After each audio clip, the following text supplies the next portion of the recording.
여러분 안녕하십니까? 시사쇼 이것이 정치다의 윤정호입니다. 지난해 9월 유동규 전 본부장에 대한 압수수색이 진행되기 직전에 이 정진상 민주당 정무조정실장이 수차례 연락을 시도하고 설득 메시지도 남겼던 것으로 확인이 됐습니다.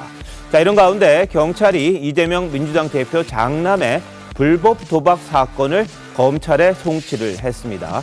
이 핵심 측근에 이어서 가족까지 연이은 수사로 이 최대 위기를 맞고 있는데요.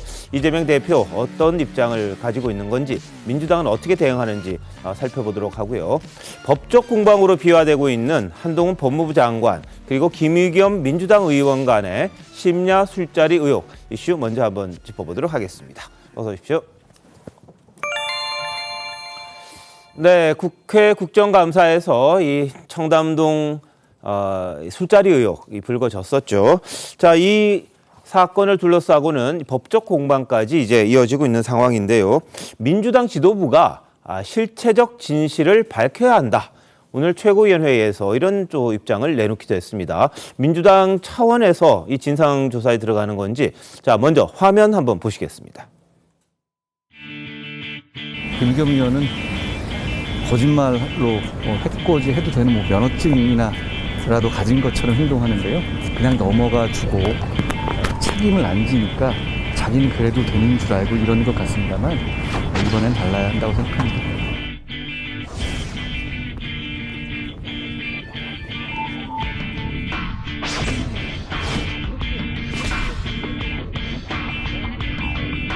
국회에서 장관이나 국무위원에 대해서 어떤 질의를 하게 될 때는 정확하게 사실관계 확인하고 법적 근거를 갖고 질의해야 되지 않나.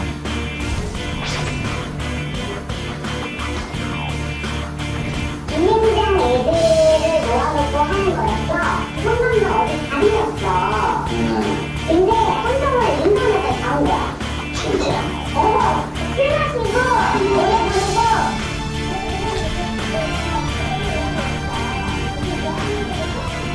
녹취 내용 중에는 윤석열 대통령이 동백아가씨를 부르고 한동훈 장관이 윤도현 씨의 노래를 불렀다는 정보도 알 수 있을 정도로 그 신빙성이 매우 높아 보입니다. 한동훈 장관이 훌쩍 뛰었습니다. 만약에 말입니다. 만약에 사실이 아니라면 얼마나 억울하겠습니까? 실체적 진실을 반드시 밝혀나가겠습니다.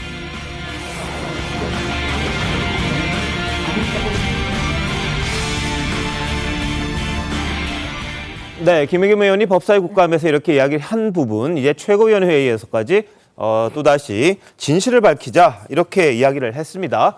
자, 이현정 의원, 네. 민주당 차원에서 이제 대응하는 겁니까? 어떻습니까? 그런 것 같습니다. 지금 최고위원회 저렇게 틀고 또 이야기를 하는 걸 보면 이제 민주당이 이 문제를 단지 김의겸 의원 차원의 문제가 아니라 또 유튜버 더 탐사라는 유튜버 매체의 어떤 문제가 아니라 네. 이제 최고위원회에서 이 문제를 떠안고 가겠다는 것인데 예. 진상을 밝히겠다. 신빙성이 매우 높아 보이겠다고 그러는데요. 글쎄요. 어떻게 진상을 밝히실 거죠? 그러니까 지금 이 제기한 것 중에서 지금 저기에 있는 어디 술집도 일단 어딘지가 모르는 상황이고 또 저 문제를 제기했던 첼리스트가 누군지도 지금 신병이 확보가 안 된 상황이고 또 저걸 녹음했다라는 남자친구도 지금 나타나지 않는 상황입니다. 그리고 그 술집에서 주인이라는 수지라는 분도 어디에 있는지 모르는 분이에요. 자, 그렇다면 민주당이 과연 이 상황에 대해서 어떤 근거로 신빙성이 있다라고 보는 것인지, 그러니까 단순히 저 두 사람의 대화 내용을만 가지고 신빙성이 있다라고 보는 것인지, 네. 그러니까 최소한 우리가 이야기했지 않습니까? 김의겸 의원이 상임위에서 이 문제를 제기하면 네. 최소한 한두 명 정도의 실질적인 인물들이 나와서 본인의 이름을 걸고 네. 이야기를 해야 될 거 아니겠어요? 예전에 줄리 의혹이 있을 때는 그때는 그래도 무슨 태권도 협회 이 간부가 나와서 이야기라도 했습니다. 네, 네. 근데 이번에는 아무도 나오지가 않고 있어요. 그리고 또 장소도 어딘지가 모른다고 이야기를 하고 있습니다. 그렇다면 도대체 민주당 최고위원회가 정말 민주당의 제1당입니다. 제1당의 최고위원회가 신빙성이 있다, 진상을 밝히겠다고 예. 한 도대체 근거가 뭔지 그거조차 좀 저는 이야기했으면 좋겠어요. 장경태 최고위원이 이야기한 신빙성이 있다 이야기했는데 네. 노래를 불렀기 때문에 신빙성이 있다는 겁니까? 그럼 제가 알기로는 아마 윤석열 대통령은 동백아가씨를 전혀 불러본 적이 없다라고 이야기를 하고 있는데 예. 그렇다면 무슨 근거로 신빙성이 있다라고 이야기를 하는지 한번 좀 이야기를 듣고 싶습니다. 알겠습니다. 자, 복경 의원님 어떻습니까? 민주당 입장이 이제 이 당 차원으로 가는 건가요? 아직까지 당 차원으로 이 문제를 확대시키는 시점은 아닌 것 네. 같고요. 다만 이 문제 제기 자체에 상당 부분 근거가 있어 보인다라고 생각하는 분들이 좀 더 많은 것 같습니다. 이것을 무분별한 어떤 폭로 아니냐라는 문제 제기도 있으신데 우선 김의겸 의원이 이것을 국감에서 밝혀도 되겠다라고 판단한 근거는 몇 가지가 좀 있는 것 같습니다. 하나는 이 제보자가 본인을 공익제보자로 권익위에 이미 요청을 해놓은 상태이고 네. 본인의 신분을 숨기지 않고 있고 예. 현재 일부 언론에서는 이 제보자와 이미 접촉을 하고 있는 것으로 그렇게 보이고 있습니다. 그리고 이 내용 중에는 대통령이 와서 나는 못 나간다라는 이야기가 있어요. 이 이야기는 사실상 대통령과 함께 있었던 경험을 하지 않은 사람들은 알기 어려운 내용이거든요. 네.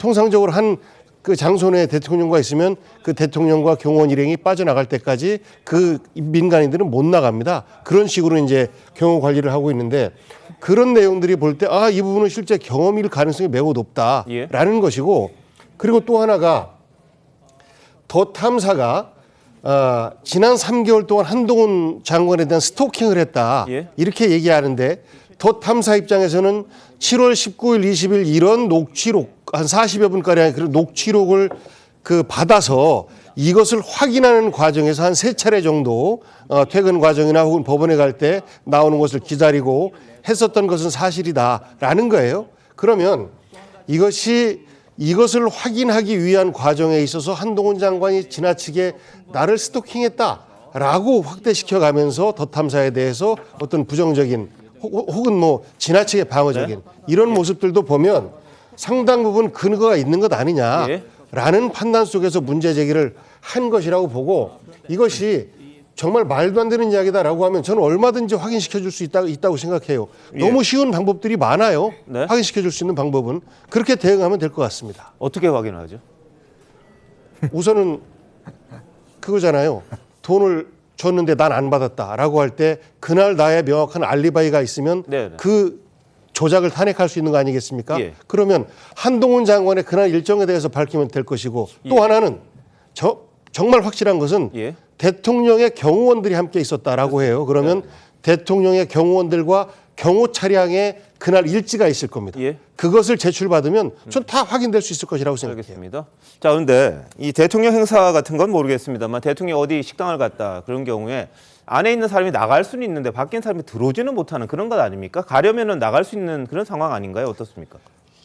저의 경험상으로는 대통령이 나갈 때까지 안에 있었던 사람들은 못 나갑니다. 그런가요? 예, 그래서 대통령이 떠나고 나면 그 다음에 이제 문이 열려서 그때 예. 나갑니다. 알겠습니다. 아니 그 뭐 대통령이 있다고 해서 화장실도 못 가나요? 그게 화장실도 건물 내에 있죠. 아니 그러니까 대통령이 있든지 말든지 예. 본인의 자유가 있는 거지 무슨 대통령이 있다고 해서 아니, 못 나가는 법이 어디 있어요? 예를 들어서 일반적인 이제 경우 프로토콜이 그렇다는 예정된 얘기예요. 행사 같으면 이제 전체가 같이 있을 수 있을 텐데 아니면 일반 그 식당을 갔을 때 대통령이 용산에서 식당 가시잖아요. 근데 그러니까 들어가는 사람들은 막지만 나오는 사람들은 별로 안 막던 그런 게 있어서 그것도 가능하지 않을까 싶은 생각 좀 드는데 정희찬 이사장 어떻게 보세요? 그러니까 이게요.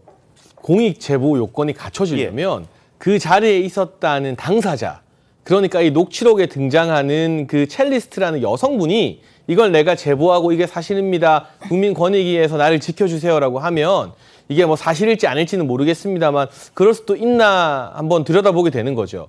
이재명 대표나 그 김혜경 여사의 법인카드 결제를 신고했던 전 7급 공무원 같은 경우는 당사자가 녹취록을 제공하고 네. 현장에서 결제하는 경험을 했었기 때문에 예. 공익 제보자로 지정이 됐고 우리가 그 제보의 신빙성에 무게를 뒀던 겁니다. 네. 근데 이 사건은 그 당사자인 여자 첼리스트가 아니라 예. 그 여자 첼리스트의 전 남자친구가 전 여친과의 통화 녹취록을 제보하면서 자기를 공익신고자로 지켜달라는 거예요. 예. 그러니까 당사자가 아닌 거고 네. 그 녹취록 속에 등장하는 여성 첼리스트 같은 경우는 더 탐사라는 언론에서 접촉을 하자 사실이 아니다 말하면서 취재하지 말라고 차단을 한 상황이에요. 예. 그러니까 이 여성분이 뭐 거짓말을 했는지 아닌지 금방 수사해보면 금방 드러나겠죠. 그런데 예. 공익제보자 신고 최소한의 요건을 못 갖추고 있다.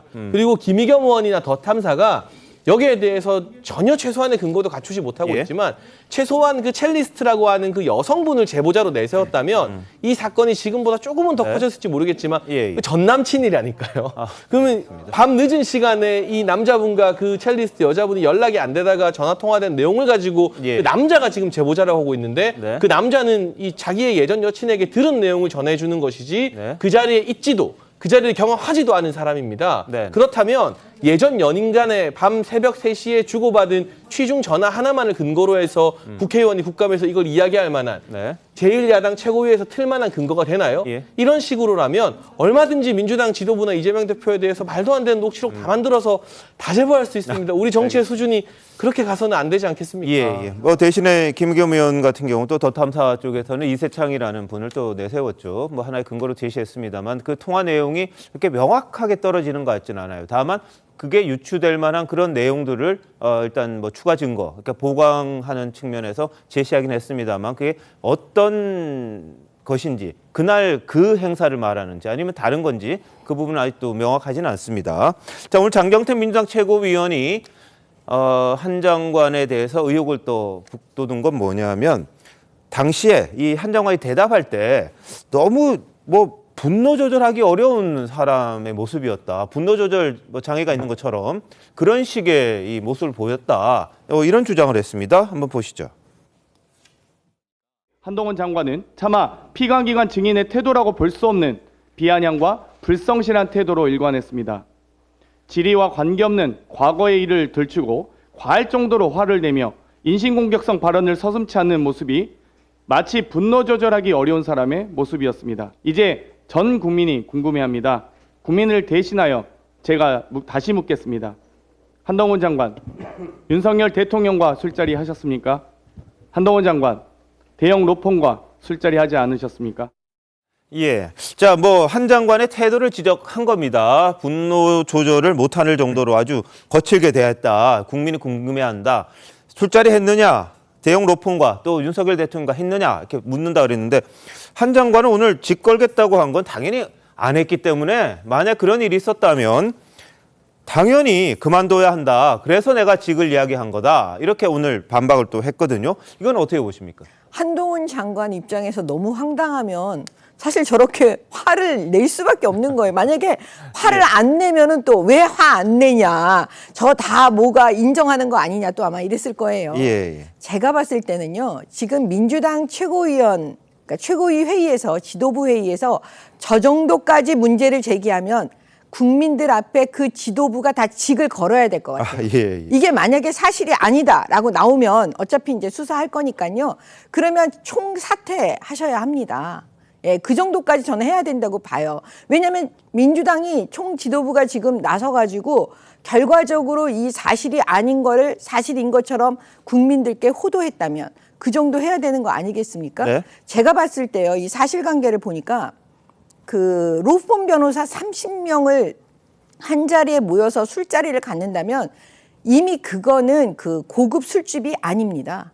거의 식당 뭐 회관 정도, 예. 뭐 무슨 회관 정도의 식당이지 이게 무슨 고급 예. 바라고 지금 얘기하는데 네. 무슨 청담동의 고급 바겠어요. 그래서 저는 그것도 말이 안 되고 두 번째는 뭐냐면 로펌 변호사 30명을 어떻게 한 자리에 다 모아요. 그것도 불가능한 얘기거든요. 이건 네. 법조인들이 딱 들으면 이건 말도 안 되는 얘기라는 걸 다 알 수 있어요.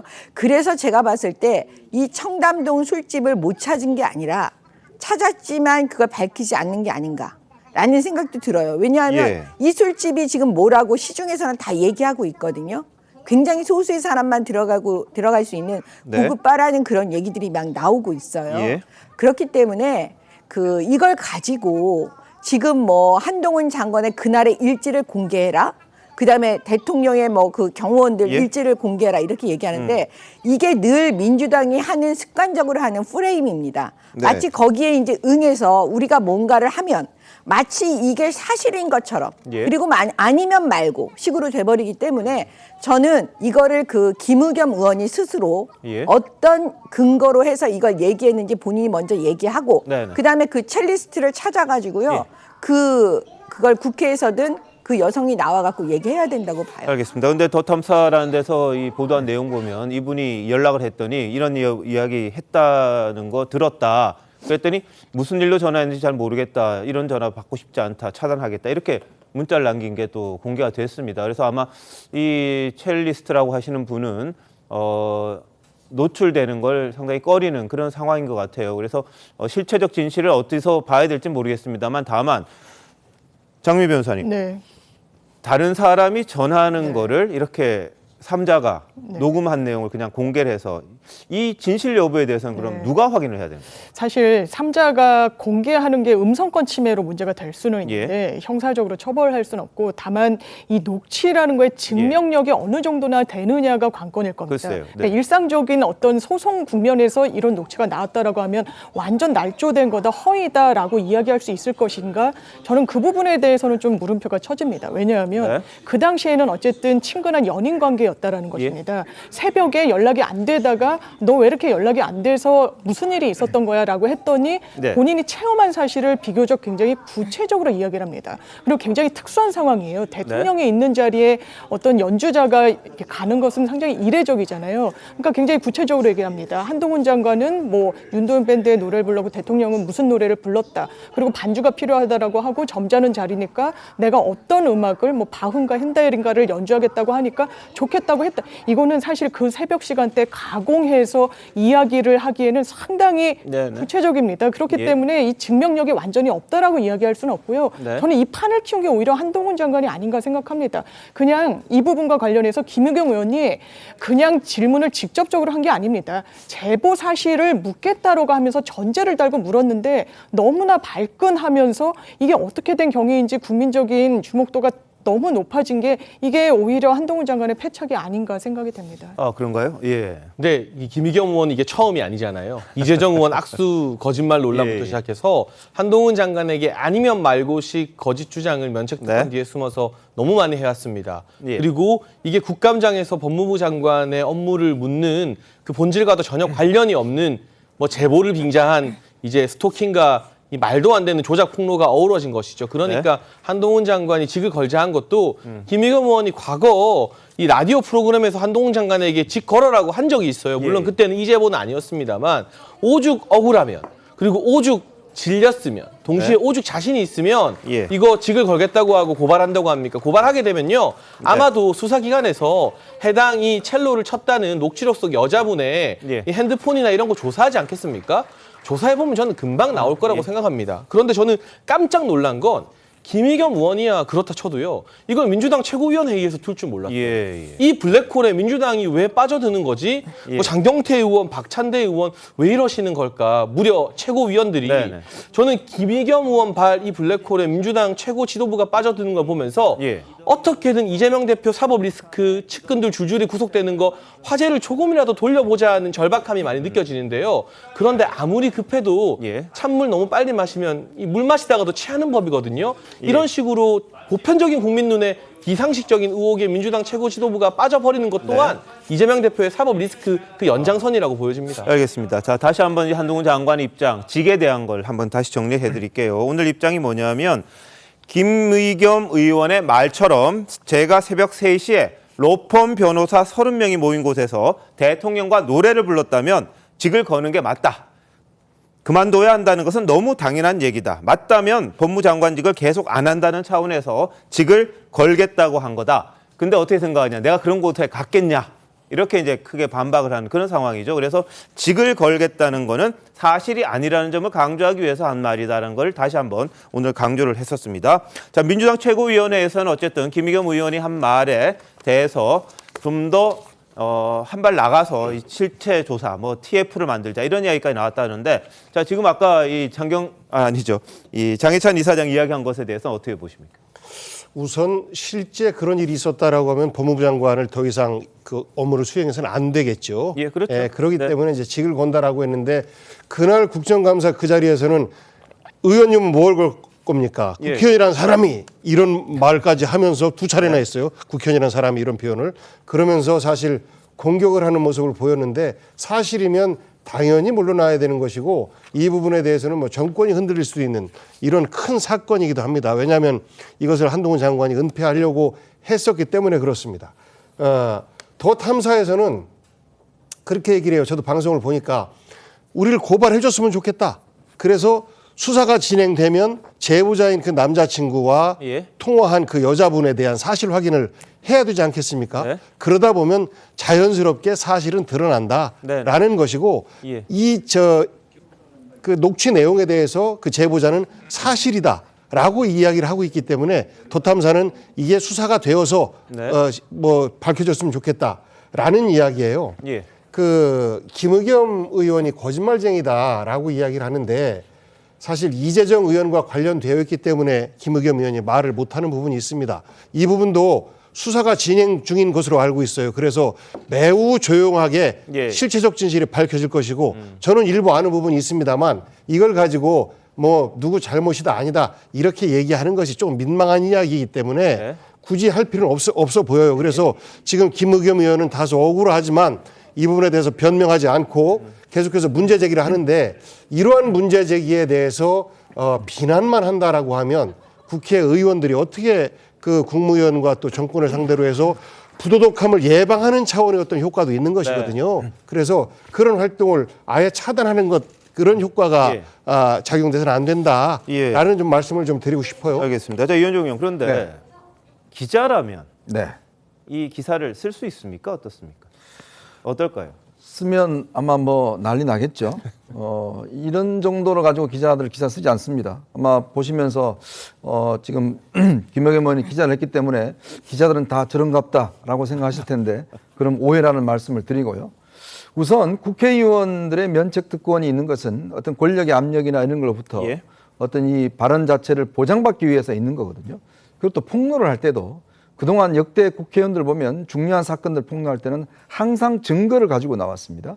예전에 박계동 의원이 예. 대선 자금 그 대통령의 비익을 폭로할 때 그 전표를 들고 나왔어요. 예. 나와서 국회 본회의장에서 흔들었습니다. 네. 자, 이런 전표가 있습니다. 그걸로부터 시작해서 노태우 그 대선 자금 사건이 비롯됐습니다. 비자금 사건 나왔죠. 자, 그런 것 때문에 국회의원의 발언 자체가 중요한 겁니다. 그만큼 최소한 이 사건에 대해서 폭로를 하려면 현장에 있던 김현장 변호사 한두 명의 증언은 확보를 해야 됩니다. 예. 우리 현장에 있는 뭐 있던 관계자들 예. 그 사람들이 직접 자신의 어떤 이름을 걸고 나와서 이야기를 해야 돼요. 왜냐?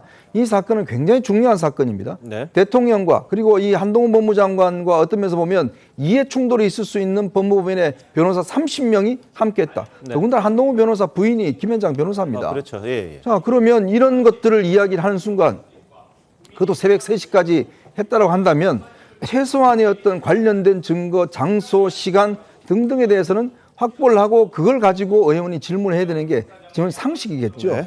자, 그런데 이거를 갖다가 협업을 했다고 이야기를 하는데 어떤 인터넷 매체가 보도하기 이전에 김의겸 의원이 이것이 마치 이제 질의를 해서 왜 국회의원은 질의에 대답하지 않느냐라고 이야기를 하는데 예. 만약에 한동훈 장관 입장에 생각해 보십시오. 자, 예를 들어서 어떤 이 사실이 있다고 해서 한동훈 장관 100억 받았죠. 이렇게 질문하면 한동훈 장관이 안 받았습니다. 그냥 그러고 끝날까요? 그러니까 박범계 의원이 그렇게 이야기를 했습니다. 한동훈 장관이 처음에 대답을 안 하고 멈칫멈칫하니까 봐라 저게 지금 벌써 긴장한 거다 뭐 이런 식으로 이야기를 했어요.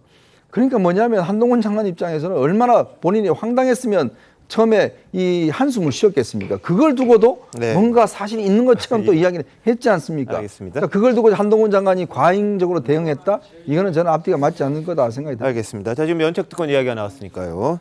여권에서는 김의겸 의원이 국회의원 면책특권을 남용한 게 아니냐 이런 지적을 합니다. 자, 근데 이 국회의원에 대해서는 그 그러니까 국회에서 한 일에 대해서는 책임을 면하게 하는 게 바로 면책특권인데, 자, 정미경 의원님, 이번엔 이게 적용될 수도 있고 안 될 수도 있고 그런 이야기도 있고요. 한동훈 장관은 어제 이런 이야기를 했습니다. 민형사상 법적 책임 묻겠는데 이 더 탐사라는 데와 협업을 했다는 말, 이게 하나의 그 걸림돌이 될 수도 있다, 면책특권에 대해서 이런 이야기를 했는데 그건 어떤 이야기인가요? 지금 사실은 국회의원의 면책특권은 헌법에 이제 보장된 기본권이에요. 네. 근데 처음에 이제 헌법 정신이 뭐냐면요.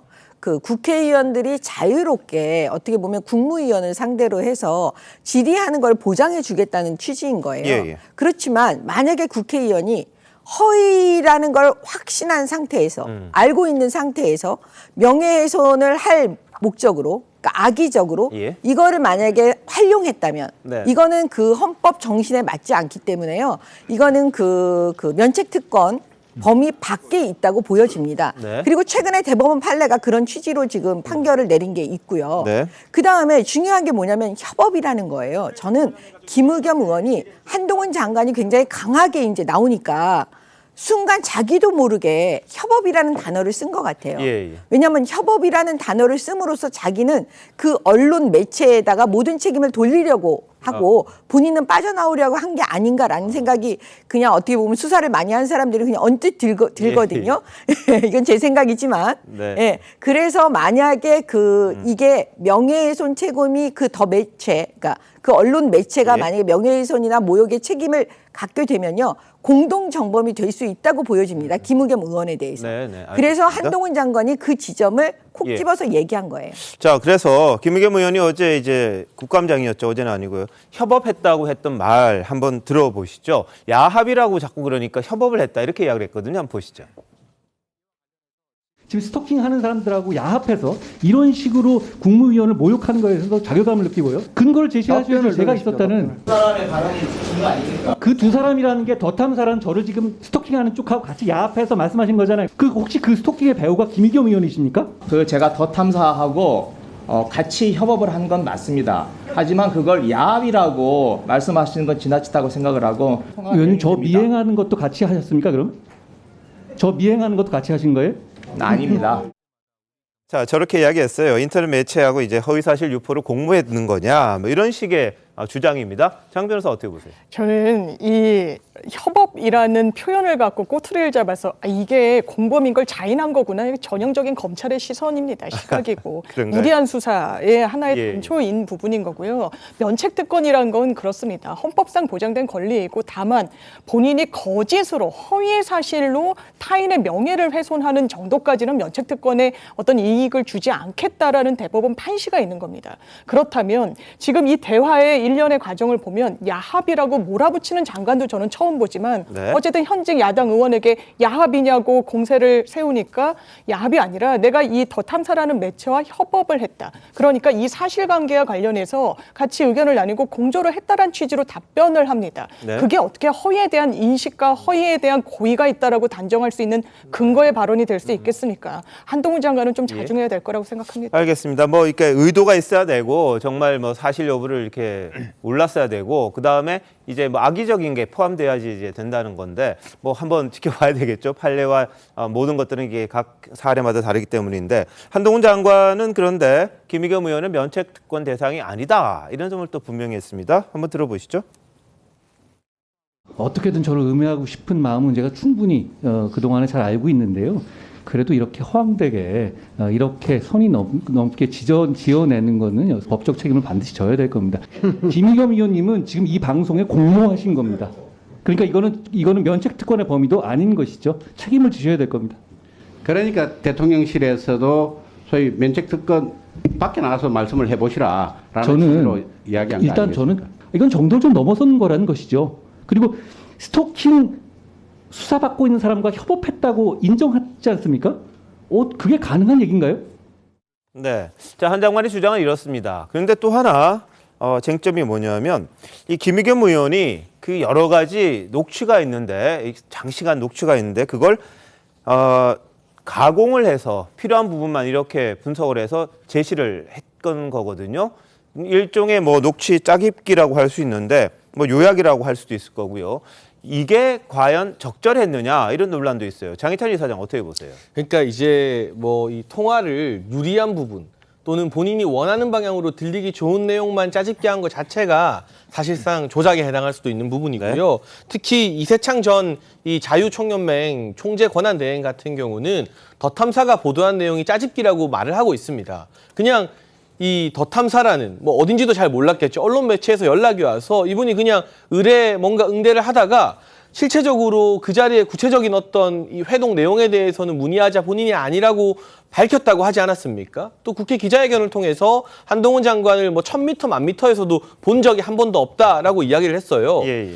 그런데 지금 더 탐사도 그렇고 김의겸 의원도 그렇고 최소한 장소 정도는 특정을 하거나 그 자리에 있었던 사람, 저 첼리스트 정도는 데리고 제보자로 나와서 이야기를 해야 이게 우리가 이것이 정치다라는 품격 있는 프로에서 말할 거리라도 되는데 그게 아니라 첼리스트한테 카더라라고 전해들은 전 남친의 이야기를 가지고 이 일을 이렇게 키워버렸잖아요. 더군다나 최고위까지 하면서 이거는 단순한 명예훼손 정도가 아니라 제가 봤을 때는 조작이나 여러 가지 등의 혐의로 아주 무거운 처벌을 받을지도 모르는 일인 것 같고요. 김의겸 의원 같은 경우도 이 더 탐사라는 것과 함께하면서 개딸들의 열렬한 응원을 받고 있는 것 같은데요. 이게 팬덤의 응원에 취해서 너무 멀리 가버린 정치인들, 뭐 김의겸 의원이 최초가 아니라 여야 보수 진보 막론하고 그동안 많이 있지 않았습니까?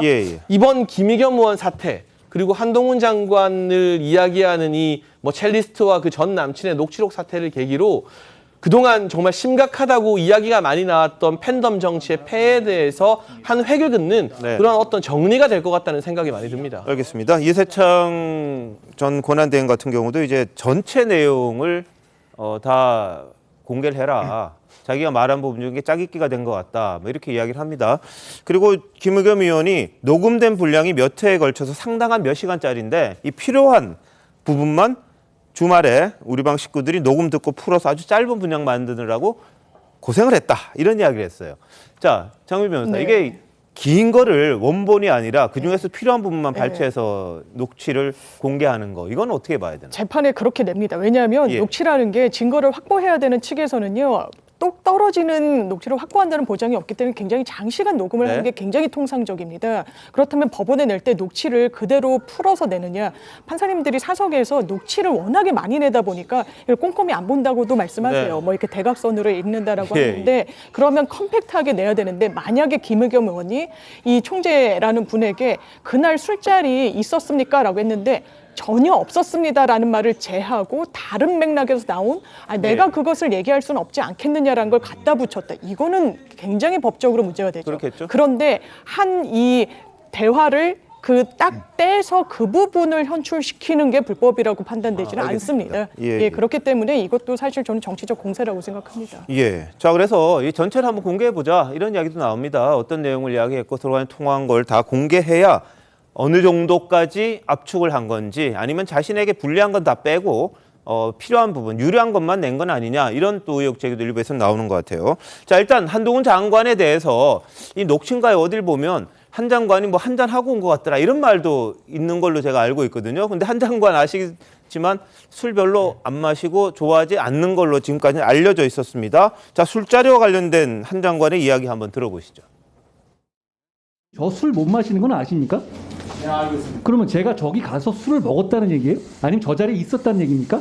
제가 술자리를 별로 안 좋아하거든요. 꼭 가야 되는 자리도 안 나가고 회식 자리도 안 갑니다. 제가 검사 생활하면서 주로 강한 사람들과만 좀 척을 지면서 왔기 때문에 꼬투리 잡기 위해서 일부러 회식 자리도 안 가거든요. 저는 그 10시 넘어서 술집에 남아있던 적이 20년 동안 없습니다. 저랑 먹은 사람 있으면 20년 동안 있으면 나와보라고 하십시오. 저는 그렇게 안 살았거든요. 제가 3시까지 술을 먹고 노래 부른다고요? 그거 저를 아시는 분들은 그거 상상도 못 하실 것 같은데요. 제 차를 뒤에서 반복적으로 미행했던 그 바로 더 탐사라는 것이 그것 아닙니까? 저 따라와봤자 제가 재미없는 사람이라는 것밖에 나오지 않았을 것 같고요. 네. 자, 술과 관련된 이야기들이 오늘 뭐 하나 둘 언론 매체에서도 이제 공개가 된 게 있습니다. 뭐 예전에 이야기들을 보도를 한 게 있는데 예를 들면 윤석열 대통령도 이 회식을 하자 그랬는데 한동훈 장관은 전 빠집니다. 뭐 이런 말을 했다고 이 한 보도가 나왔고요. 또 친구들과의 이 에피소드 같은 걸 공개한 것도 있습니다. 한 장관은 뭐 비틀스 좋아하고 뭐 지미 핸드릭스 이런 노래 좋아하는데 락, 재즈, 블루스 이런 걸 좋아하는 건 맞는데 다만 윤도현 노래 글쎄 이런 이야기를 합니다. 그리고 다른 친구들과 이제 1차를 하고 밥을 먹고 2차를 갈 때 한 장관이 끼면은 맥주집 같은 데 안 가고 뭐 와플집을 갔다 이런 에피소드들이 하나 둘씩 나올 정도로 이 한 장관과 술에 대해서는 조금 이 뭐 거리가 멀다는 걸 증명하는 기사들이 하나 둘씩 나왔습니다. 뭐 한 장관 실제로 술 안 마신다고 다들 알고 있잖아요. 어떻게 보세요? 법조계뿐만 아니라 저희 언론계 또 제가 한동훈 장관 친구인 우리 김태현 변호사라고 있습니다. 그 옛날에 우리 출연했던 이 정치다에 출연했던 그 김태현 변호사도 똑같은 이야기를 해요. 그러니까 저 고등학교부터 이제 쭉 같은 친구였다 보니까 법대까지. 그러니까 한동훈 장관이 술 못 마시고 예를 들어서 이렇게 술자리 싫어한다는 거는 뭐 천하가 다 아는 거고. 예. 그 또 특히 한동훈 장관한테 민원이 안 통한다는 거는 뭐 법조계에서 뭐 이미 알려진 사실입니다. 네네. 저도 법조 기자를 했기 때문에 한동훈 장관한테는 오히려 민원하면 더 안 좋다라는 그런 게 있으니까 예. 그만큼 자기 일에 대한 자신감이 있고 자기 관리를 그동안 굉장히 철저히 했습니다. 사실 생각해 보십시오. 지금 한동훈 장관이 저렇게 강하게 이야기를 하고 있는 거는 만약 저 상황에서 누군가가 내 한동훈 장관하고 술 마셨다라고 하는 증인이 나오면 어떻게 되겠습니까? 예, 그렇죠. 그러니까 결국은 저게 자기 삶에 대한 자신감이거든요. 예. 그리고 또 자기가 누구나 그 주변에 있는 사람들이 다 한동훈 장관을 저렇다는 걸 알고 있기 때문에 실제로 이 장면을 목격한 많은 한동훈 장관 지인들이 한동훈이 그렇게 3시까지 있을 리가 없는데 한동훈이 노래를 부를 리가 없는데 또 윤석열 대통령 같은 경우도 동백아가씨 그런 노래 안 부르는데 이런 이야기를 지금 하고 있는 거잖아요. 예. 그러니까 그거는 그만큼 뭐 세상이야 다 알겠습니까만은 그러니까 본인이 저렇게 국회 자리에서 국회의원들 앞에서 저렇게 자신감 있게 이야기한 것은 자신의 삶이 깨끗하다는 이야기를 한 것이고 많은 국민들이 다 보지 않습니까? 아마 한동훈 장관 아는 분들은 이거 다 알걸요? 예. 그러면 저게 사실이 아니면 가만히 있겠습니까? 알겠습니다. 자, 근데 야당에서 이제 정성호 의원은 또 이런 이야기를 했어요. 장관이나 국무위원에 대해서 질의할 때는 정확하게 사실관계 좀 확인하고 법적 근거 갖고 좀 했으면 좋겠다. 김의겸 의원을 우회적으로 좀 비판한 것 같긴 한데요. 한번 보시죠. 한동훈 우리 법무부 장관은 뭐라고 할까 매우 똑똑한 사람입니다. 그래서 국회에서 장관이나 국무위원에 대해서 어떤 질의를 하게 될 때는 정확하게 사실관계를 확인하고서 또 법적 근거를 갖고 질의해야 되지 않나. 김의겸 의원한테도 얘기해 보셨어요? 이렇게 가까운 사이는 아닙니다.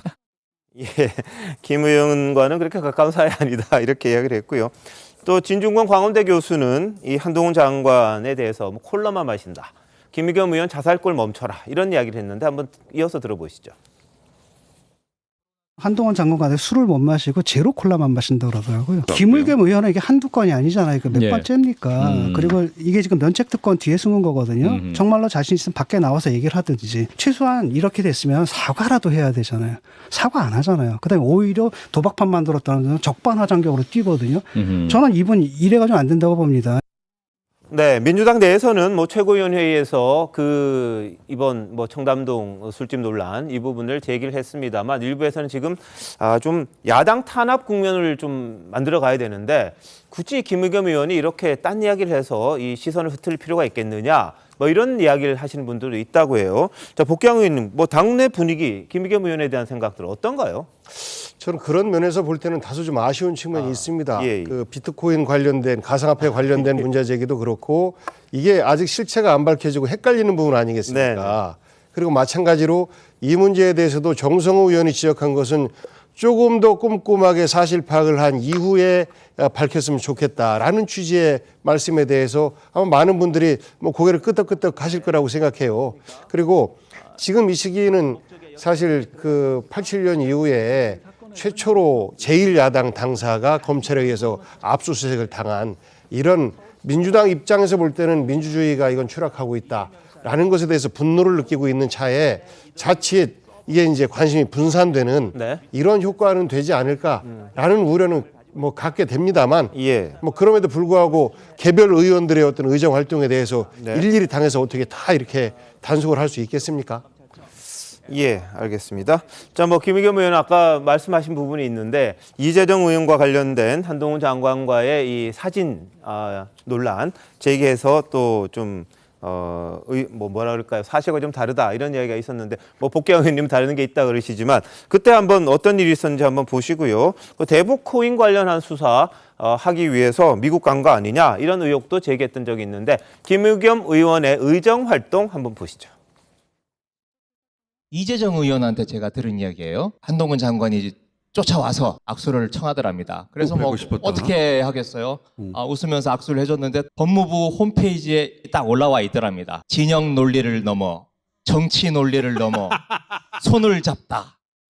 의원님은 계속 저한테 허황된 거짓말만 해놓으신 다음에 끝난 다음에 사과도 안 하셨잖아요. 이재정 의원 관련한 것도 거짓말 하신 다음에 다 들통났는데 사과도 안 하셨죠. 의원님이 지금까지 제기하는 근거는 다 이런 식입니까? 이런 정도로 듣고선 그냥 지르는 거예요? 지금까지 매번 그랬잖아요. 그런 여러 가지 정황 증거들이 이 타겟으로 이재명, 박원순 그리고 문재인 정부를 타겟으로 해서 출장을 갔던 거 아니냐. 근데 지금 한동훈 장관이 그거 아닌데요? 이랬잖아요. 조금 더 명확한 근거가 있어야 하는 건 아닌가? 확보는 못했죠. 하려고 지금 노력 중인데 예를 들면 에리카라는 분을 접촉해 보려고 노력 중인데 지금 찾을 수가 없어요.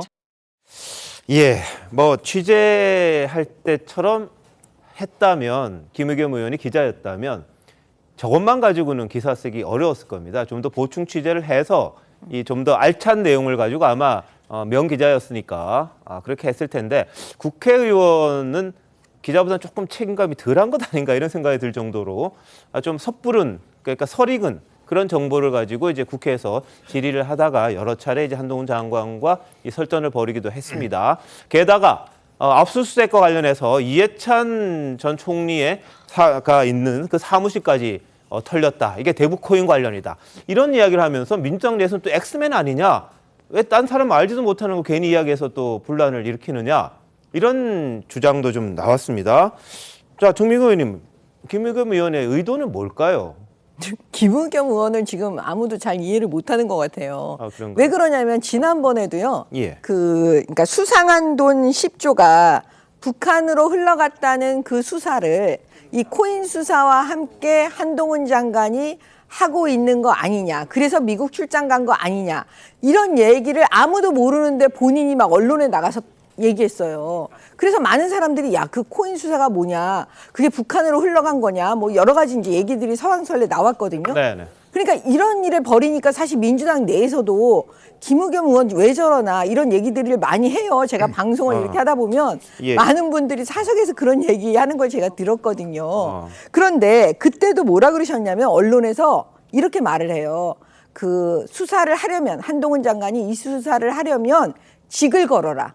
그러니까 본인이 직을 걸라고 먼저 한동훈 장관한테 맞아요. 시비를 건 거였어요. 그리고 이번에 한동훈 장관이 또 그 얘기 직을 나는 걸겠다 또 그러니까 뭐 왜 이게 도박판으로 만드느냐 또 이런 얘기를 해요. 사실 이런 내로남불은 그 민주당 그 문재인 정권에서부터 계속 들었기 때문에 이제는 좀 힘들어요. 우리도.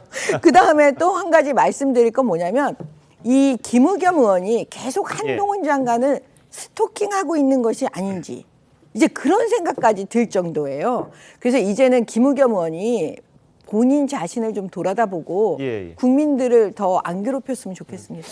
알겠습니다. 뭐 국회의원의 역할이라는 게 뭐 정부를 감시하고 또 권력을 감시하는 측면도 있기 때문에 조금 뭐 설익은 겁니다만은 뭐 본인이 말하고자 하면 말은 할 수는 있습니다. 다만 거기에 대한 책임은 누가 져야 되느냐 그런 데 대해서 이제 문제 제기들이 좀 있는 것 같아요. 어떻게 보세요? 저도 무르익은 문제 제기라는 생각은 들지 않습니다. 좀 더 치밀했으면 팩트가 좀 더 보강됐으면 하는 아쉬움은 있지만 그렇다면 문제 제기 자체가 잘못됐느냐 질문을 던지는 의원을 향해서 그렇다면 한동훈 장관의 태도는 온당하느냐 그건 또 별거인 것 같습니다. 예. 최근에 해명을 따르면 내가 직을 걸겠다는 건 그렇게 부적절한 행동을 했으면 직까지 내려놔야 되는 거 아니냐 그 당시에 그런 식으로 들리지 않았습니다. 나도 직을 내려놓을 테니 당신도 직을 내려놓지 않겠느냐고 겁박성 발언으로 들렸습니다. 네. 그렇다면 그 부분과 관련해서 그 당시에 이게 부적절하다면 그리고 그런 자리가 없었기 때문에 실제로 드러나면 직에서 내려오겠습니다. 이렇게 발언하면 되는 거 아니겠습니까? 왜 고소고발 그리고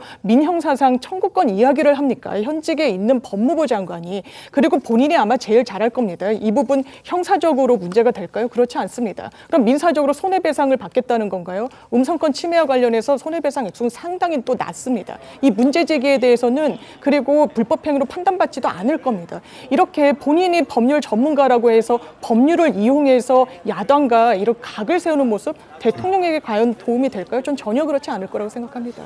그런데 문제 제기가요. 그냥 단순한 문제 제기가 아니라 김의겸 의원 말이 만약 사실이라면 이건 대통령도 곤란해지는 것이고 한동훈 장관 같은 경우는 본인 말대로 직을 내려놔야 되는 엄청난 의혹을 제기한 거잖아요. 그런데 국회의원이니까 질문할 수 있으니까 아무 근거 없이 그냥 녹취록 하나 들고 문제 제기하는데 책임 안 져도 된다?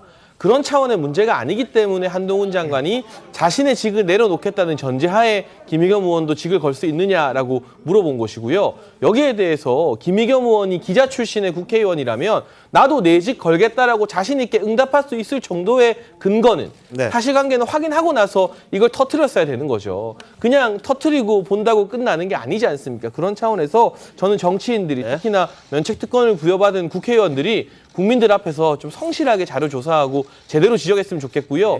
친 이재명계지만 제가 평소에도 정성호 의원 칭찬 여러 방송에서 참 많이 해왔었는데요. 오죽하면 이재명 대표의 최측근인 정성호 의원이 이건 아니다라고 자중해야 된다고 말하는지 그 의미를 지금 이 김의겸 의원뿐만이 아니라 박찬대 의원이나 장경태 의원 이런 사람들도 좀 깊이 숙고해봐야 될 것 같습니다. 저는 참 우리 국회가 좀 상식과 합리에 의해서 움직였으면 좋겠다는 생각이 듭니다. 참 지금 여러 가지 국내적으로 이슈들이 많고 또 국가적으로 중요한 문제들이 많습니다. 근데 어떤 한 유튜버가 제기한 문제, 그게 또 국정감사 마지막 날 핵심 이슈로 등장했고 또 우리 이 방송에 많은 시간을 할애해서 저 문제를 지금 토론하고 있지 않습니까? 그런데 이 문제와 관련해서 사실은 어쩌면 나중에 되면 아니면 말고식이에요. 어떤 한 사람이 이 문제와 관련해서 지금 증거나 뭐 이런 게 나타나지 않는데 끊임없이 그것도 야당, 제1야당의 지금 최고위원회에서까지 이 문제를 확대시켜 버렸습니다. 네. 자, 이런 상황에서 저는 이 한동훈 장관이 뭐 아까 과하다고 이야기를 하셨는데요. 네. 어떤 면에서 보면 한동훈 장관 입장에서도 이런 식의 국회가 계속된다고 그러면 과연 국민들이 어떻게 보실까요? 그런 문제를 좀 더 이제는 물론 법적으로 저는 모든 걸 의존하는 건 좋지 않다고 봅니다. 네네. 그러나 지금 이 김의겸 의원이나 일부의 행태를 보면 이 도대체 법적으로 아니면 도저히 말이 통하지 않는 지금 이 상황으로 가지 않습니까? 아니 저런 식으로 예를 들어서 최소한 자신들 내에서만이라도 먼저 그 검토를 거치고 뭔가 준비를 하고 뭔가 정말 문제가 있다라면 진짜 문제 제기를 해야죠. 그게 당연히 국회의원이 할 일입니다. 근데 저런 식으로 그냥 마구 던져버리면 우리 국회가 난장판이 되어버린 거 아니겠습니까? 제발 좀 국회가 난장판이 되지 않게끔 좀 의원들이 좀 각성을 하셨으면 좋겠습니다. 예, 우리가 국감에서 안 좋은 사례 그러면 1년 전에 이철규 의원인가요? 이재명 경기도지사가 그 조폭에게 돈을 받았다. 돈다발 사진. 그 사진을 아마 기억을 할 겁니다. 대표적으로 정말 그래서는 안 되는 거죠. 알면서 사실 문제 제기를 하는 것인데 뭐 국회이기 때문에 면책특권 뒤에 숨어서라는 비판을 그때 했었는데 국회의원들의 어떤 의정활동 잘해야 되지만 마찬가지로 국무위원들의 답변은 국회의원들의 여러 가지 문제 제기가 국민들의 다양한 생각과 목소리다라는 생각으로 겸손해야 합니다. 그 답변하는 태도 저는 한동훈 장관 저래서는 안 된다고 생각합니다. 김의겸 의원 한 사람이 아니고 국민의 대표이고 저런 목소리를 가진 국민이 있다라는 생각으로 겸손하게 답변하는 태도를 국민들은 바라고 있을 것이고 이러한 모든 것들이 정치인이라면 다음 선거에서 저는 심판받을 것이라고 봐요. 그래서 지금 당장 누가 잘했느냐 못했느냐를 여기서 심판하는 것이 아니고 우리 국민 속에는 차곡차곡 하나하나 쌓여간다라는 것을 저는 국회의원과 또 답변하는 국무위원 모두에게 말씀드리고 싶습니다. 알겠습니다. 자, 이철규 의원은 아니고 김용판 의원이었죠. 죄송합니다. 이철규 의원님 죄송합니다. 자, 그런데 우리 국민들이 잘 기억을 하셔야 돼요. 그러니까 의정 활동을 어떻게 하는지를 좀 보셔야 되는데 4년 뒤에 보면 또 많이 잊어버리시더라고요. 잘하는 사람, 못하는 사람 좀 옥석을 가려야 되는데 그냥 뭐라 할까요? 좀 생각을 많이 하시고 투표를 하시면 좋을 텐데 그게 이제 일반적이지는 않은 것 같아서 하나하나 이제 쌓여갈 겁니다. 잘하시는 분은 잘했다, 뭐 못하시는 분은 못했다. 그런 거 하나하나 성적을 가지고 투표를 하시면 어떨까 싶은 그런 생각도 좀 듭니다. 자, 김의겸 의원이 유튜브 채널과 이제 협업을 했다 이런 이야기를 했습니다. 그런데 2020년 7월 KBS 공영방송이죠. KBS가 한동훈 당시 검사장과 이동재 전 채널A 기자가 유시민 씨와 관련된 의혹 제기를 공모하는 대화가 검찰이 확보했다. 검찰이 녹취록을 갖고 있다. 이렇게 오보를 낸 적이 있습니다. 이것과 관련해서 신성식 법무연수원 연구위원 검사장입니다. 이 최근 검찰 조사에서 자신이 KBS 측에 잘못된 정보를 흘린 사실 일부를 인정했다. 이런 보도가 나왔습니다. 자, 이게 어떤 이야기입니까? 그러니까 아시겠지만 좀 전에 그러니까 KBS가 당시에 이제 오보를 한 건데, 그러니까 이 제보자 유시민 전 이제 장관과 어떤 이 한동훈 장관이 뭔가 이제 이 한동훈 장관이 유시민 장관을 어떤 면에서 보면 이제 올가매기 위해서 이런 어떤 대화가 있다라는 것들이 이제 그때 당시 KBS가 보도가 됐거든요. 그래서 당시 신성식 이제 지금 검사장이 이제 이 관련된 이제 당사자로 지목이 됐었죠. 처음에 아마 신성직 그 검사장은 조사에서 그런 것이 없다라고 이야기를 했는데 검찰이 KBS 기자의 휴대전화와 태블릿 PC 등등을 압수해서 포렌식을 다 했습니다. 거기에 보니까 대화 내용이 다 들어가 있는 거예요. 그리고 거기에 자료가 전달됐다는 것도 다 기록에 남아 있어서 2차 조사에서는 결국 본인이 시인을 했습니다.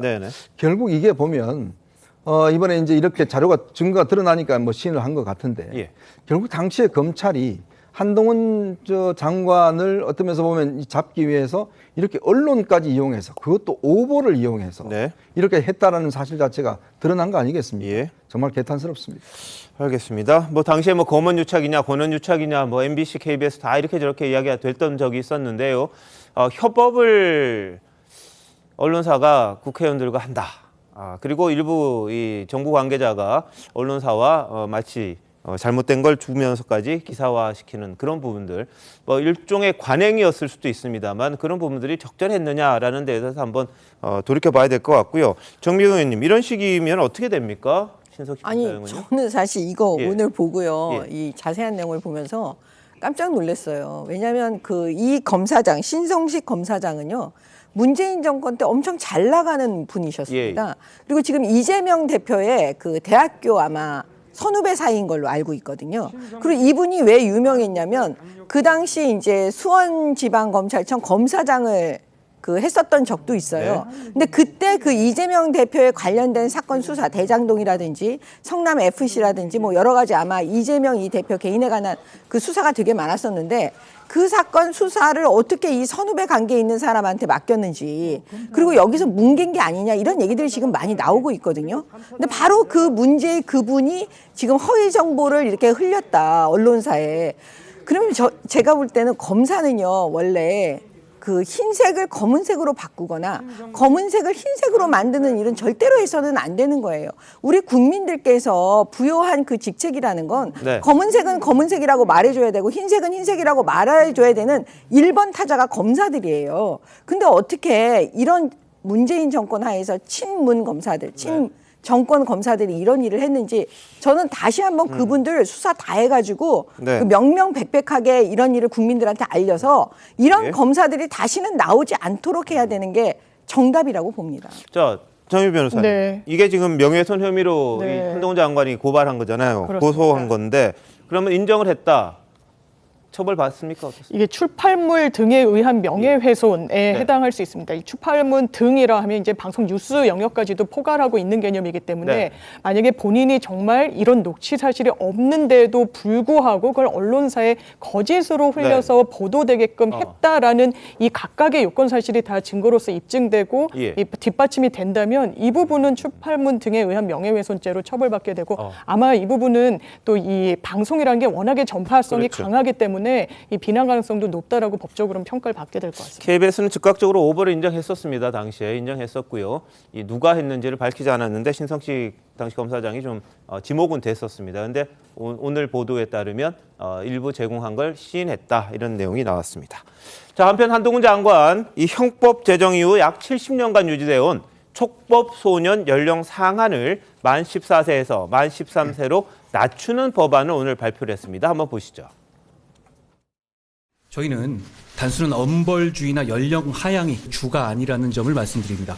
소년 범죄자의 교화와 피해자의 보호가 저희가 말씀드리고 싶은 핵심입니다. 내릴 바에는 시원하게 10살, 11살로 내려야 한다는 분들도 많이 있으시잖아요. 저희가 13살을 그냥 연필로 그냥 중간점을 찍은 것은 아니고요. 합법 소년 중에서 13세가 차지하는 비율이 약 70%에 이릅니다. 사실 이렇게 연령을 낮추는 거는요, 연필 한 자루만 있으면 충분한 일이죠. 그냥 이렇게 바꾸면 되는 거 아닙니까? 여야 모두 찬성하잖아요. 대선주자 모두 찬성하잖아요. 박수 치지 않겠습니까? 그런데 그런 문제가 아니라 이게 과연 필요한지를 신중하게 검토했고 불철주야 몇 달 동안 연구를 한 것이라는 걸 말씀드리고요.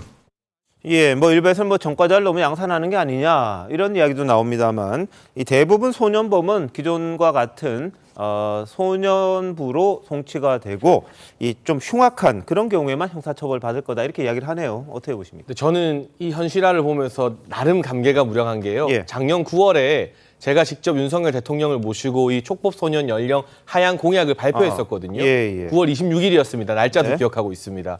그때 발표하기로는 만 12세까지였는데 이게 만 13세로 1년 낮추는 걸로 조정된 것 같아요. 근데 이유를 살펴보니까 수긍이 갑니다. 촉법소년 범죄 중에 만 13세에서 이루어지는 범죄가 70%라는 것. 많은 분들이 모르시는 게 이 기준이 지난 1953년도에 만들어진 겁니다. 1953년도에 12, 13, 14세와 지금 2022년도에 13살, 14살 완전히 다른 어떤 체구와 다른 어떤 정신세계, 다른 성장 속도를 가지고 있을 겁니다.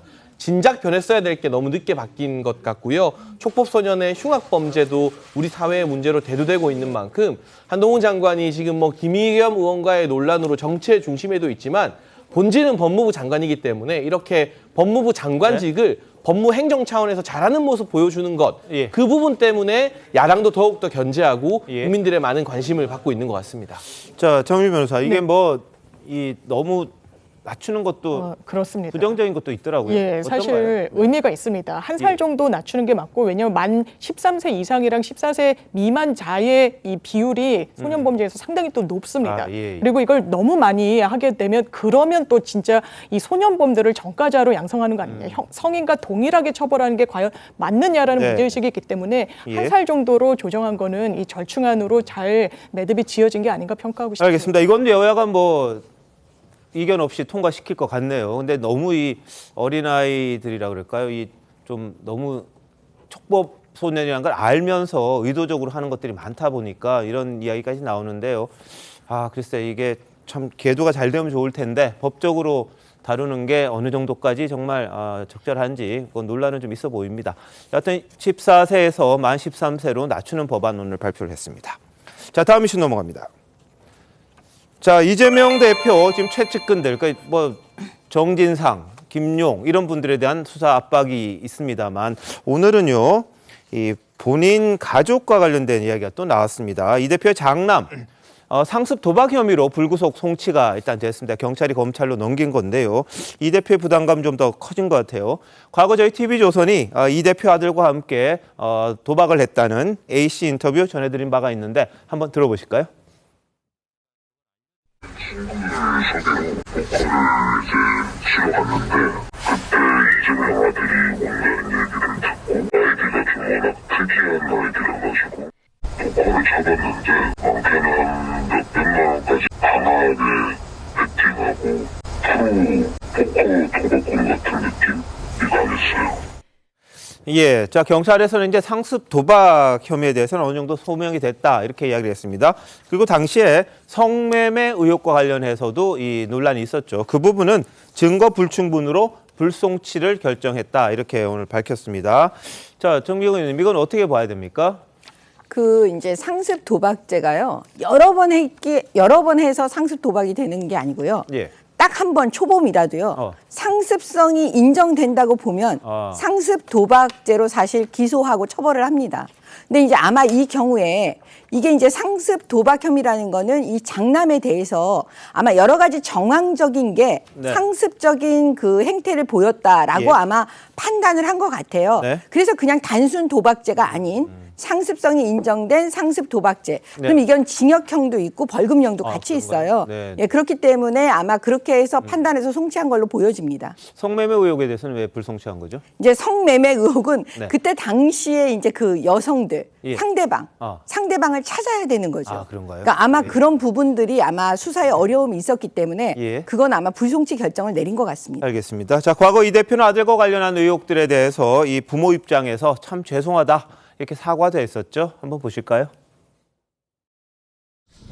자식을 가르치는 부모 입장에서 참으로 죄송하다는 말씀을 드립니다. 앞으로 이런 일 발생하지 않도록 배전의 노력을 기울이겠다는 말씀을 드립니다. 깊이 사죄드립니다.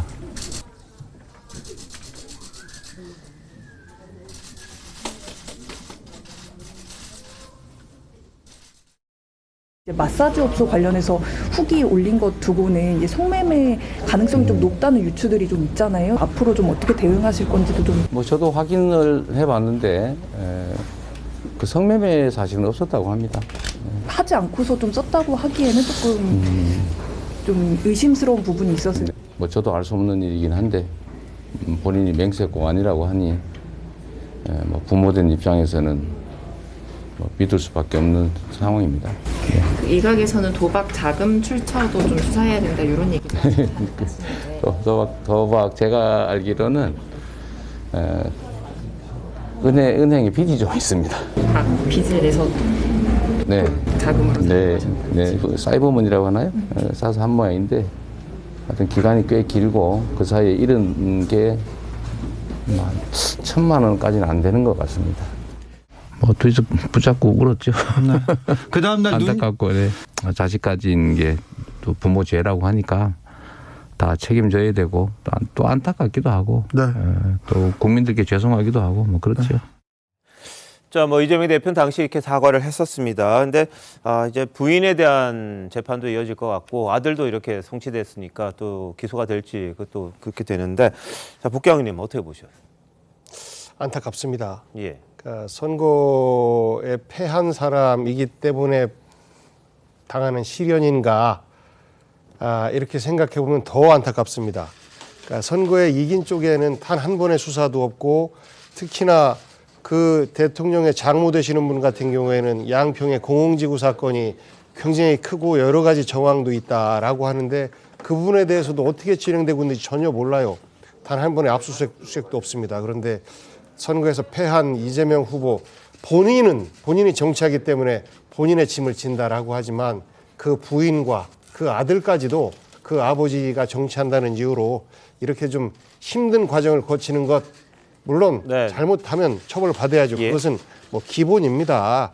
잘못이 큰데도 불구하고 눈 감아라 라는 이야기는 아닙니다. 하지만 과연 이것이 형평이 맞는가 라는 생각이 들어서 안타깝고 전에 노무현 대통령이 돌아가시는 유언에서 정치하지 마라 라는 말씀 자식들한테 하셨는데 그것을 어떤 경험하게 되는 왜 그러셨는지에 대해서 또 확인하게 되는 그런 이런 자리 같습니다. 근데 이것도 정치 보복인가요? 이런 거는 정치 보복이 아니잖아요. 이거는 정치를 하건 안 하건 간에 이런 상습 도박 보시면 알겠지만 이 요즘 특히 이제 이 인터넷 공간에 상습 도박들 꽤 많습니다. 자, 근데 이게 이재명 대표가 정치를 안 했으면 처벌 안 됐을 겁니까?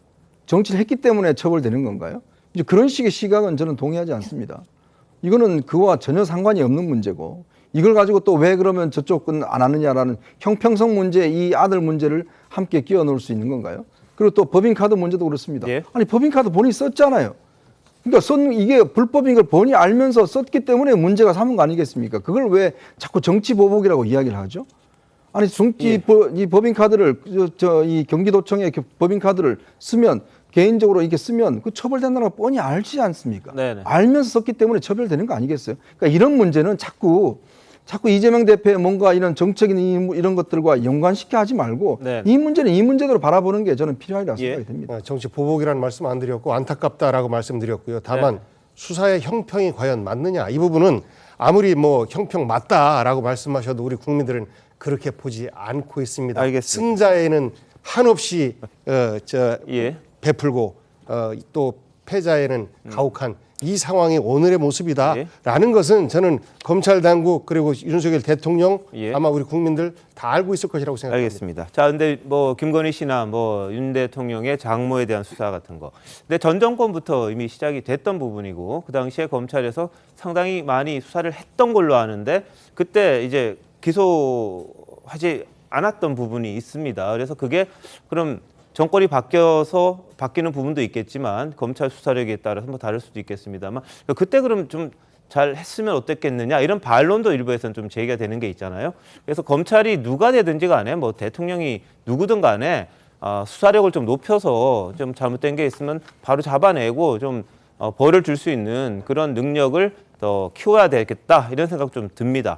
잘못된 거 있으면 누구든지 형평성 있게 처벌받아야죠. 누구라고 뭐 대통령 가깝다고 처벌 안 받고 뭐 안 가깝다고 처벌받는 그런 일은 없어야 되지 않겠나. 그게 대한민국의 제대로 된 방향이 아닐까 그런 생각이 좀 듭니다. 자, 이제 유동규 전 본부장 그리고 김용 부원장, 그 정진상 실장, 남욱 변호사 대장동과 얽히고 설킨 이런 분들 또 대선 자금 수사까지 이어지는 상황이다 보니까 민주당에서는 굉장히 좀 신경을 많이 쓸 수밖에 없을 것 같아요. 특히 유동규 전 기획본부장이 휴대전화를 버렸던 거 기억나시죠? 근데 그때 그 전화에서 정진상 지금 민주당 대표실에 정무조정실장이 보낸 메시지를 복원을 했다. 이런 보도가 나왔습니다. 자, 전화통화 여러 번 시도했는데 잘 안 됐어요. 그랬더니 문자를 남겼다는데 이게 뭐 일반 문자는 아닌 것 같고 좀 우리가 많이 쓰는 뭐 T로 시작하는 SNS죠. 안 좋은 마음 먹지 말고 통화하자 동규야. 이런 메시지를 복구를 했다고 합니다. 검찰에서요. 자, 근데 이 장면 보니까 좀 떠오르는 게 있어요. 지난해 국정감사 때 당시 경기지사였던 이재명 대표가 유 전 본부장의 상태를 묻지도 않았는데 스스로 이야기했던 적이 있습니다. 자, 이거 한번 보실까요? 그거 하기 전에 그러면 어떤 일이 있었는지. 자, 유동규 휴대폰 디지털 포렌식한 내용을 보면 작년 9월 29일에 압수수색을 했습니다. 근데 오전 5시부터 6시 53분까지 텔레그램 전화가 오는데 정진상 실장이 부재중 전화 3개가 온 겁니다. 계속 전화를 한 거죠. 근데 안 받은 거죠. 근데 7시 20분에 메시지를 보냅니다. 아까 말씀드렸던 안 좋은 마음 먹지 말고 통화하자 동규야. 이랬더니 오전 8시 8분에 페이스타임, 그러니까 얼굴을 주고받는 일종의 영상 통화 같은 겁니다. 정진상 실장의 발신으로 7분 39초간 이제 통화하는 내용이 이렇게 복구가 됐다고 합니다. 이것과 관련해서 유동규 본부장 같은 경우에는 휴대전화 빨리 버리라고 했다. 이 전화를 통해서. 이렇게 지금 주장을 하고 있는 그런 상황입니다. 자, 그래서 유 전 본부장이 그 압수수색할 때 약을 먹었다. 이런 내용을 이재명 지사가 이야기를 스스로 한 적이 있었어요. 그래서 그걸 어떻게 알았지? 다들 의아해했었거든요. 그때도 장면 한번 보시겠습니다. 아마 그 체포당할 당시에 그 압수수색 당시에 약을 먹었다고 해요. 그래서 뭐 침대에 들어 누워 있었다 뭐 이런 보도가 있던데 그걸 제가 한번 들어보니까 약을 먹었다는 그런 얘기는 들었지만 그 얘기 내용은 전혀 모르고 있습니다. 네. 듣다 보니까 그 유동규가 약을 먹고 누워 있었다. 그렇게 본인밖에 알 수 없는 상황을 어떻게 이렇게 잘 아세요? 정진상 실장님이 보고해 준 겁니까? 그분이 어쨌든 우리하고 전혀 인연 없는 사람이 아닌데 하여튼 제가 가까이 있는 사람들과 아는 사이 아니겠어요? 누가 그렇게 보고를 주셨어요? 잘 기억이 안 납니다. 그때 알겠습니다. 신문에 네. 뭐 누워서 이상한 행동을 하더라 뭐 이런 얘기들 때문에 그랬는지. 예, 정인찬 이사장님 이거 어떻게 봐야 될까요? 그러니까 그 당시 굉장히 내밀한 사안. 예. 유동규 전 본부장이 압수수색 받을 때 극단적인 선택을 시도했고 그것이 다른 방식이 아니라 뭐 약물을 복용하는 방식이었고 그 후유증으로 누워 있었다는 거. 이거는 도저히 언론도 취재하지 못했던 내용인데 이재명 대표가 어떻게 알았을까? 이게 그때도 한번 제기됐던 미스터리거든요. 결국 그 당시까지는 정진상 실장이나 김용 부원장 같은 이재명 대표의 최측근들이 지속적으로 전화도 걸었고 그리고 유동규 전 본부장이 압수수색 때 어떤 상태였는지까지도 면밀히 체크해 가면서 이재명 대표에게 보고를 했다는 뜻이죠. 그리고 유동규 전 본부장도 최근 언론에 밝힌 바에 따르면 핸드폰을 던져버리는 것도 결국 정진상 실장의 지시였다고 본인이 스스로 폭로하지 않았습니까? 적어도 그 시점까지는 유동규 전 본부장도 이들과 뜻을 같이 했던 겁니다. 그래서 증거인멸에도 동의를 해준 것이고. 그런데 이제는 마음이 달라졌어요. 그렇다는 것은 그 당시에 유동규 전 본부장이 보여줬던 증거인멸 행위라던가 이런 부분에 있어서 이재명 대표가 직접 지시했는지는 모르겠으나 그 최측근들이 아주 깊숙이 연루되어 있다는 것만은 부정하기 어렵습니다. 자, 근데 여기 안 좋은 마음 먹지 말고 통화하자 동규. 안 좋은 마음. 이현정 의원 이건 뭐라고 생각하십니까? 그러니까 결국 이제 유동규 본부장이 이제 어떤 면에서 이 압수수색을 당하잖아요. 이제 그 상황에서 가장 긴박한 상황에 통화한 사람이 딱 두 사람입니다. 바로 정진상, 김용 두 사람과 통화를 하는 것이죠. 그리고 이 사태가 보면 당시에 선거 이 경선 임박해서 이런 사건이 터지지 않습니까? 그러니까 이 사건 관련해서 이미 유명을 달리하신 분이 두 분이나 되잖아요. 그러니까 그런 측면에서 유동규 본부장이 어떤 본인의 그 엄청난 압박을 많이 받았을 겁니다. 특히 유동규 본부장이 원래 살던 집에서 나와서 별도로 지금 오피스텔을 마련해서 이 전화기도 그때 당시에는 최근에 마련한 전화기거든요. 이제 그런 상황에서 아마 그때 당시에도 유동규 본부장이 이불 뒤집어 쓰고 뭐 있었다 뭐 등등 이런 게 있었고 실제로 병원에 응급실까지 갔었고 뭐 그런 상황을 보면 유동규 본부장이 어떤 면에서 이런 극단적인 상황에 뭔가 어떤 극단적인 선택을 하지 않을까라는 그런 부분에 대한 이제 이야기를 한 것 같고, 근데 유동규 본부장이 지금 최근에 진술한 거에 따르면 당시에 전화를 버리라고 그랬다. 그다음에 병원에 입원해 있으면 다 빨리 입원해 있으면 알아서 한다고 그랬다. 근데 실제로 보면 그 뒤에 똑같이 그렇게 이루어졌습니다. 알겠습니다. 저 안 좋은 마음이라는 게 좀 불리한 것도 말하지 말아라, 뭐 이런 식으로 해석하시는 분들도 있더라고요. 그러니까 안 좋은 마음이라는 게 이제 이재명 대표 측에 안 좋은 마음 먹지 말고 전화 통화하자, 아니면 지금 말씀하신 것처럼 몸 좀 잘 챙겨라, 뭐 이런 식일 수도 있는 것 같은데요. 자, 근데 이 휴대전화 버리라고 했던 이유를 SBS는 이렇게 이야기를 했습니다. 이 대표 측근들이 모인 이른바 정무방, 정무적인 판단을 하기 위해서 만든 방이 있어서 그런 거 아니냐, 이렇게 SBS는 단독 보도를 했는데요. 이 부분은 검찰에서 확인을 못했다고 합니다. 뭐 아시겠습니다만 이 텔레그램 같은 경우에는 한 사람이 전체 지우개 해버리면 다 없어지는 그런 폭파라 그러죠. 그거를 그런 게 가능하기 때문에 있었는지 없었는지 뭐 검찰로서 확인이 안 됐다고 하는데, 이런 방 때문에 그런 게 아니냐, 이런 보도를 또 했습니다. 자, 그런데 하나, 정진상 실장이 아주 최측근인데 누군지를 몰라요. 누군지를. 그리고 저희들이 언론사에서 사진을 다 찾아봐도 거의 한 장 정도 말고는 안 나타나요. 그래서 굉장히 숨어있는 실세다, 뭐 이런 이야기가 있습니다. 이 사진 말고는 거의 없더라고요. 그래서 도대체 누구냐, 당에 나오긴 나오냐, 이런 이야기를 했는데, 자, 복경 의원님, 회의도 뭐 하고 그런다면서요. 근데 기자들이 왜 모를까요? 워낙 조용한 스타일이고. 그런가요? 비서는 비서답게. 김용우 씨 같은 경우는 기초의원을 했었지 않습니까? 예, 대변인도 하고 있잖아요. 그렇기 때문에 그분은 좀 활발한 반면에 이분은 그야말로 비서에 최적화된. 그런가요? 그래서 굳이 나올 필요가 없이 자신의 역할만 하면 되는 거 아니겠습니까? 그래서 일은 열심히 하고 있는데 정진상이 누군지에 대해서 주변 사람들도 잘 모르는 거죠. 저는 뭐 저런 건 오히려 잘하고 있는 것이라고 생각해요. 알겠습니다. 나대면서 호가호위하고 이런 비서들이 사고 많이 치는 거 아니겠습니까? 그렇죠. 네. 복경 의원님 보셨어요? 정진상 씨. 뭘 그런 걸 물어보세요. 복 의원님도 못 만나신 거 아닌가 모르겠네요. 궁금해서 물어봤습니다. 아는 의원들이 별로 없어요. 예, 뭐 근데 회의도 오고 같이 나오기도 하는데 기자들도 못 알아본다 그래요. 그러니까 워낙 사진도 한 장밖에 없으니까 그런 것 같긴 한데, 좀 베일에 쌓인 아주 중요한 인물이 아닌가, 이런 생각도 좀 듭니다. 자, 근데 유 전 본부장이 계속해서 이제 폭로를 예고도 하고 있습니다. 근데 어젯밤에 보면 검찰을 지켜보라, 이런 말을 취재진에게 했다고 합니다. 한번 보시죠. 어떤 정보를 가지고 좀 지켜보시면 될 것 같아요. 제가 검찰이 아니니까 검찰 입장 말씀드릴 수는 없죠. 예, 뭐 마음이 바뀐 이유 중에 하나가 검찰이 모든 걸 좀 알고 있더라, 그래서 바뀌었다, 이런 이야기도 있었습니다만, 유동규 전 본부장 그리고 본인이 이제 사실혼 관계 있는 여성에 대해서 이제 검찰이 신변 보호 조치를 했다고 합니다. 근데 어제는 저희들이 뭐 본인은 요청 안 했다 그랬는데, 알고 봤더니 밤에 누군가 집문을 계속 두드려서 불안하다 그러면서 이제 경찰에 신변 보호 요청을 했다는 이야기가 또 나왔습니다. 그래서 뭐 임시 숙소, 스마트워치 제공, 이런 것도 지금 논의를 하고 있다고 하고요. 어제도 말씀드렸습니다만 유동규 전 본부장은 재판에서 이재명 대표의 이제 성남시장 당시에 책임을 많이 이야기를 하고 있다, 이런 이야기가 나왔습니다.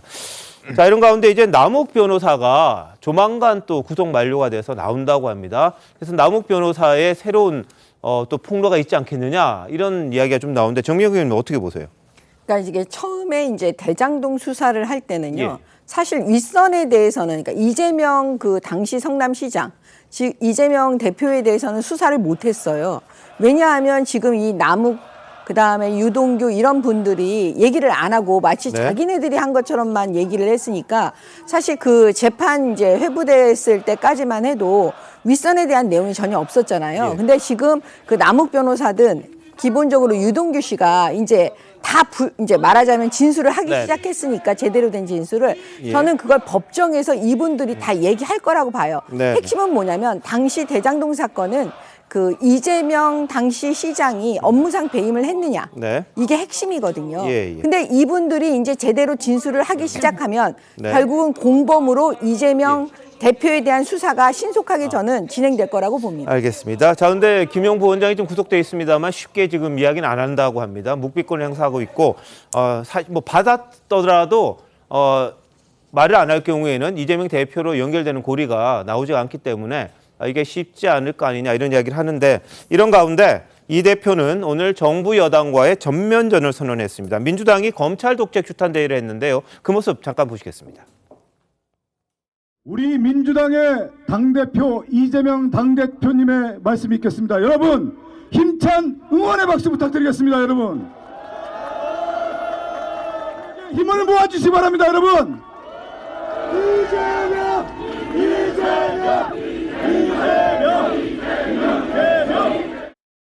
민세 파탄과 국가적 위기를 외면하고 국가 역량을 야당 탄압과 정치 보복에 허비하는 것은 죄악입니다. 잠시 속이고 억압할 수 있을지는 몰라도 역사와 국민의 심판은 결코 피할 수 없다는 진리를 잊어버리지 마시기 바랍니다. 함께 힘을 모아서 저 무도한 정부 여당의 폭력을 이겨냅시다. 여러분 오로지 국민을 위해 죽을 힘을 다해 싸웁시다. 여러분 열심히 일하고 열심히 싸우고 한 발짝이라도 앞으로 나아가기 위해서 최선을 다하겠습니다. 네, 자 야당 이제 아주 전면전을 선택한 것 같습니다. 잠시만요. 대한민국 이슈의 중심, 시사쇼 이것이 정치다. 여기까지입니다. 내일 다시 찾아뵙겠습니다. 고맙습니다.